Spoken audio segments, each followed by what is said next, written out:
Selamat pagi, kekasih Tuhan. Kita akan sama-sama mendengar kebenaran firman Tuhan di pagi ini. Tapi sebelumnya, mari kita berdoa.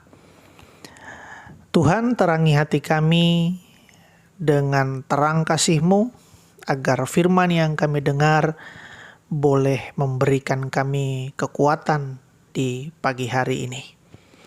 Berbicara bagi kami, sebab kami rindu untuk mendengar firman-Mu. Dalam nama Yesus kami berdoa, haleluya, amin. Kekasih Tuhan, hari ini kita akan belajar firman Tuhan dari Mazmur yang kedua, ayat yang pertama sampai ayat yang ke-12. Dengan perikop raja yang diurapi Tuhan. Mengapa rusuh bangsa-bangsa? Mengapa suku-suku bangsa mereka-reka perkara yang sia-sia? Raja-raja dunia bersiap-siap dan para pembesar bermufakat bersama-sama melawan Tuhan dan yang diurapinya. Marilah kita memutuskan belenggu-belenggu mereka dan membuang tali-tali mereka daripada kita. Dia yang bersemayam di sorga tertawa, Tuhan mengolok-ngolok mereka. Maka berkatalah ia kepada mereka dalam murkanya, dan mengejutkan mereka dalam kehematan amarahnya. Akulah yang telah melantik rajaku di Sion, gunungku yang kudus. Aku mau menceritakan tentang ketetapan Tuhan. Ia berkata kepadaku, "Anakku, engkau telah kuperanakan pada hari ini. Mintalah kepadaku, maka bangsa-bangsa akan kuberikan kepadamu menjadi milik pusakamu, dan ujung bumi menjadi kepunyaanmu. Engkau akan meremukkan mereka dengan gada besi, memecahkan mereka seperti tembikar tukang periuk. Oleh sebab itu, hai raja-raja, bertindaklah bijaksana. Terimalah pengajaran, hai para hakim dunia. Beribadalah kepada Tuhan dengan tekun, dan ciumlah kakinya dengan gemetar, supaya ia jangan murka dan kamu binasa di jalan, sebab mudah sekali murkanya menyala. Berbahagialah semua orang yang berlindung padanya." Nah, kekasih Tuhan, Mazmur pasal 2 ini berbicara tentang raja-raja, pembesar-pembesar yang bermufakat untuk melawan Allah, saudara. Hal ini berkaitan dengan umat Israel di masa lampau, di mana raja-raja di sekeliling Israel, mereka mau menentang Tuhan dan menentang umat Allah, saudara. Ini terlihat jelas ketika umat Israel keluar dari Mesir. Dan kita bisa melihat bagaimana Raja Firaun berusaha untuk melawan Allah. Bukan saja itu, tapi begitu banyak peristiwa-peristiwa yang Israel alami bersama dengan Tuhan, saudara. Nah, bagi para penulis di dalam Perjanjian Baru, mereka juga melihat hal yang sama.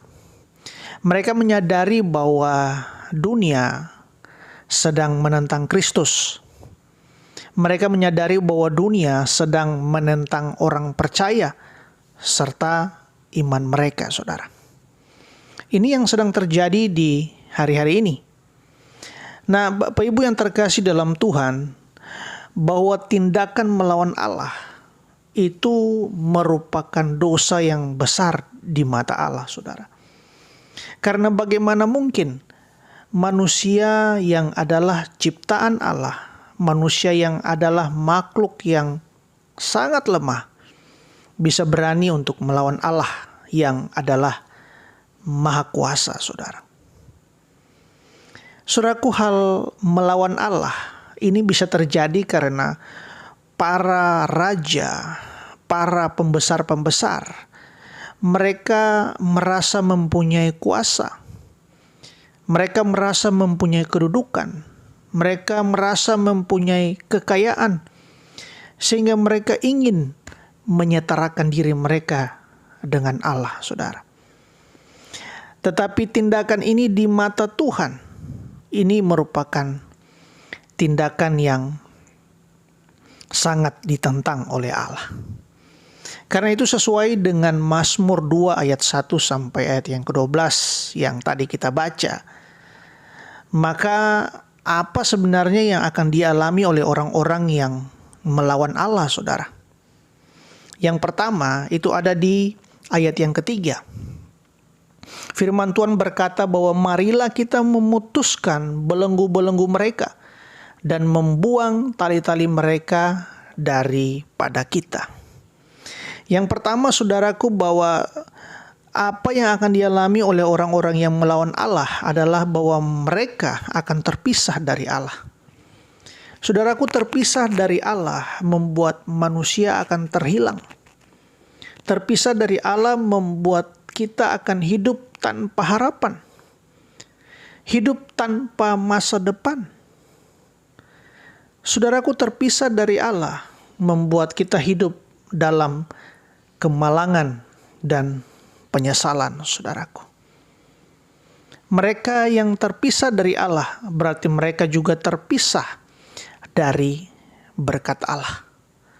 Saudaraku, tindakan ini dibuat oleh Allah agar supaya mereka yang berani untuk melawan Allah menyadari bahwa mereka adalah makhluk yang lemah.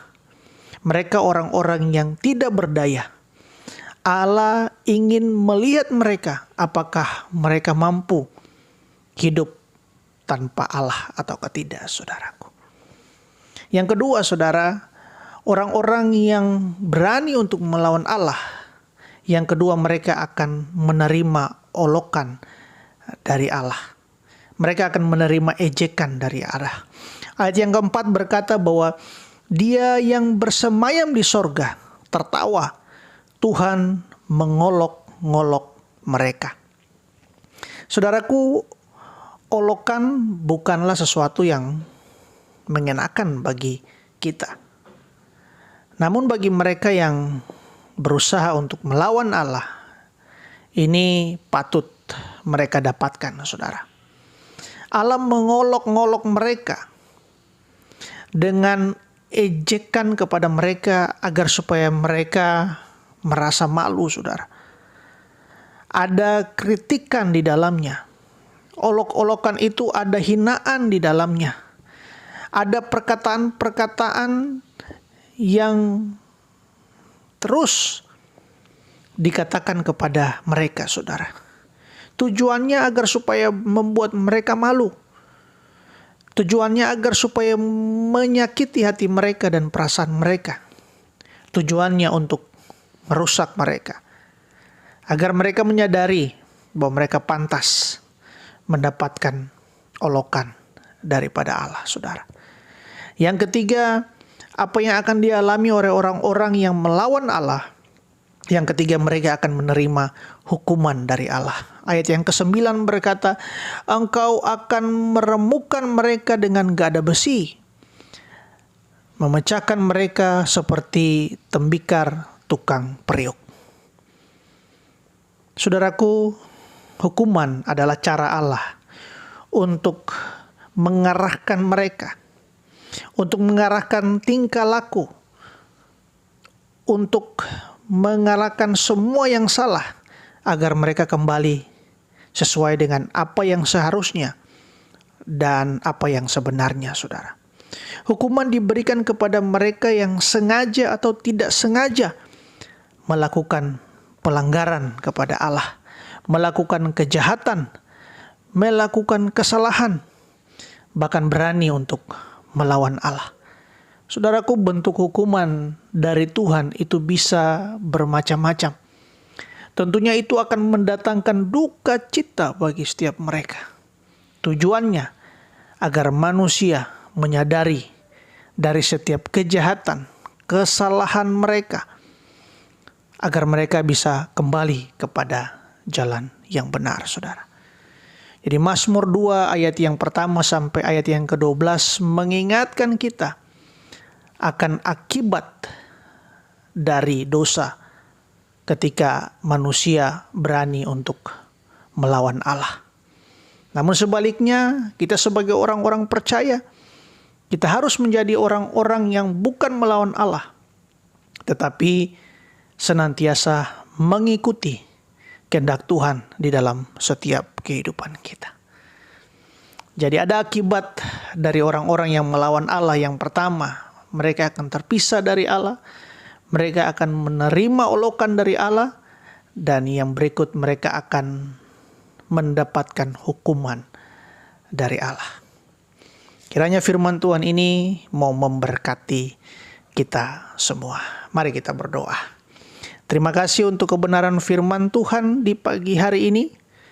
Kami percaya bahwa firman-Mu akan selalu memberikan kami kekuatan, pengharapan untuk kami menjalani hari-hari yang Tuhan percayakan bagi kami.